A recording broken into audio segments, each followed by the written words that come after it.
Hello everyone, good morning সবাইকে। তো আশা করি তোমরা সবাই খুব ভালো আছো, আমিও খুব ভালো আছি। আজকে এখন ঘড়িতে বাজে 10টা মতন। ব্লগটা আমি এখন থেকে শুরু করছি।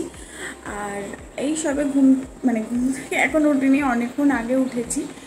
কাজ করাটা সবে জাস্ট শুরু হয়েছে। বিছানাটা গুছোবো, একটু ফ্রেশ হবো, তারপরে নিচে যাবো।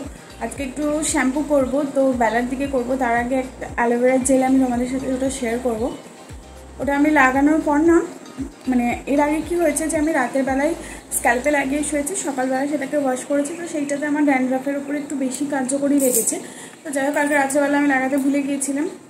তো আজকে আমি সেটা অ্যাপ্লাই করে আমি 2 ঘন্টার মতন রাখবো, রেখে শ্যাম্পু করবো।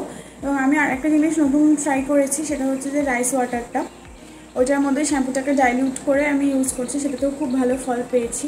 আর অবশ্যই শ্যাম্পুর পরে কন্ডিশনারটি ইউজ করবে, তোমরাও ভালো ফল পাবে। আর আমি কি শ্যাম্পু কি কন্ডিশনার ইউজ করি সেটাও না হয় একবার তোমাদেরকে দেখিয়ে দেবো পরে। তো চলো আজকের ব্লগটা দেখতে থাকো।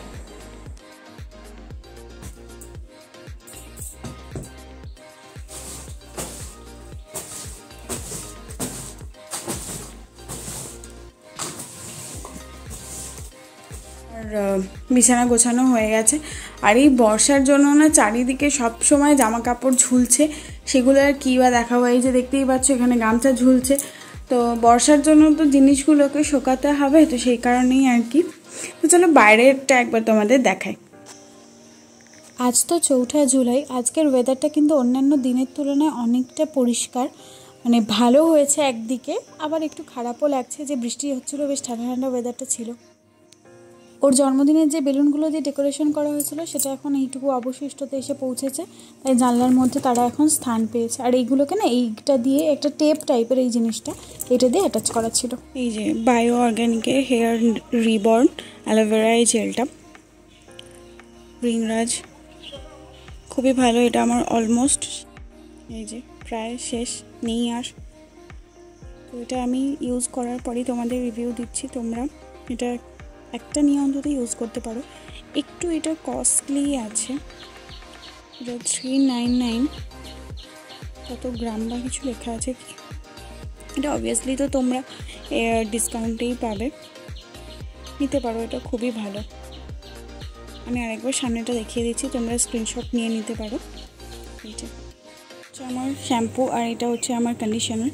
এটাই আমি রিসেন্টলি ইউজ করছি। যে বোতলটা হয়তো হেলিয়ে রেখেছি এখন, ওই জন্য বুঝতে পারছো না। মোটামুটি অনেকটাই ইউজ করেছি, বেশ ভালো, একদম অল্প কোয়ান্টিটিতে লাগে, ঠিক আছে। এটা যে এত বড় বটল তোমরা কিনবে, এটা আই থিঙ্ক আমার শ্যাম্পু কন্ডিশনার দুটো নিয়ে আমার 800 মতন পড়েছিল। এটা 200 ml, এটা 400 ml, ঠিক আছে। কন্ডিশনারটা তো অপূর্ব ভালো, এই যে, আর একদম অল্প কোয়ান্টিটিতে লাগে, ঠিক আছে, দুটোই অল্প কোয়ান্টিটিতে লাগে। তো এই যে এটা হচ্ছে লাভ বিউটি অ্যান্ড প্ল্যানেটের argan oil and lavender smooth and serene sulphate free shampoo. প্রচণ্ড স্মুথ বানায়। তারপরে তো তোমরা অবভিয়াসলি সিরাম ইউজ করে নিতে পারো যে কোনো। আমি এখন রিসেন্টলি ইউজ করছি স্ট্রিক্সের ওই গ্রিনের বটলের সিরামটা। স্ক্যাল্পে আমি অ্যালোভেরা জেল যেটা দেখালাম সেটা আমি অ্যাপ্লাই করে নিয়েছি। আর লেন্থ টুকোতে আমি একটু কোকোনাট অয়েল অ্যাপ্লাই করেছি, যাতে লেন্থটাও আমার স্মুথ থাকে। তো সে কারণে আফটার রেজাল্টটাও আমি তোমাদের সাথে অবশ্যই শেয়ার করব। তো তারপরে তো আমার মর্নিং ড্রিঙ্ক হিসাবে এটাই থাকে যে লেমন ওয়াটার। এটা আমি খেয়ে আমার দিনটা শুরু করি। আর তারপরে আমি খাবো হচ্ছে আমার ব্রেকফাস্ট। আর আমার এই ব্রেকফাস্টটা না এখন রিসেন্টলি খুব ফেভারিট হয়ে গেছে এই আমের সিজনটাতে বিশেষ করে। কারণ এর আগে আমি কলা আর খেজুর দিয়ে ওটসটা খেতাম, আর এখন এই আম দিয়ে না আলাদাই এক খেতে লাগে। ক্যামেরাটা মেবি কোনো কারণে হাত লেগে হয়তো একটু ব্লার্ড হয়ে গেছে, কিন্তু সত্যি বলছি এত রোদ্দুরটা উঠেছিল না তখন, ওই জন্য সঙ্গে সঙ্গে ওয়াশিং মেশিনে সব কিছু কাচাকুচি করে আমি নিয়ে চলে গেছিলাম ছাদে, যে একটু বাবা সব কিছু শুকনো হয়ে ঘরদোরটাও একটু পরিষ্কার হবে চারিদিকটা, নাহলে এদিক ঝুলছে ওদিক ঝুলছে, বিরক্ত লাগছিল দেখতে কদিন ধরে।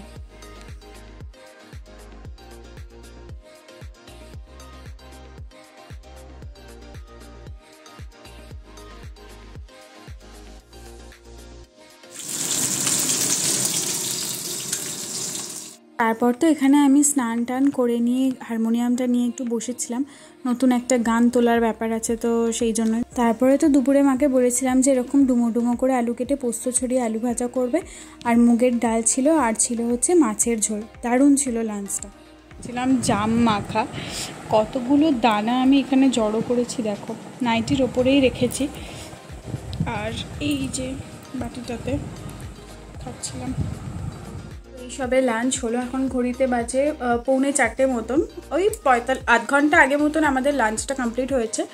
তো আমি বলেছিলাম যে তোমাদের হেয়ারের আফটার লুকটা দেখাবো, কিন্তু দুঃখের বিষয়টা হচ্ছে যে তিনি এখন বাড়িতে নেই, গেছে হচ্ছে চুল কাটতে। তো ও বাড়ি আসুক, বাড়ি ফিরে এলে আমি সন্ধ্যের দিক করে বলবো আমার একটা ভিডিও নিয়ে নিতে, কারণ এটা একার দ্বারা তো পসিবল না।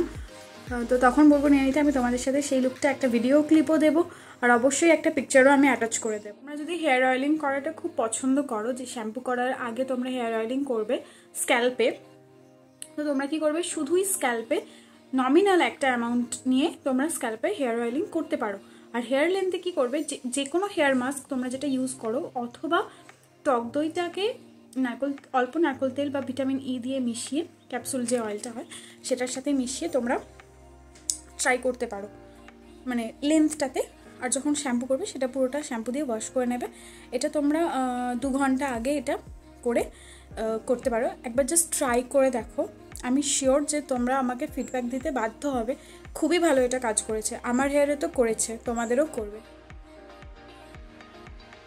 তো চুলের এই ফুল লুকটা তোমরা দেখে নাও, তোমরাই বলো যে কেমন লাগছে।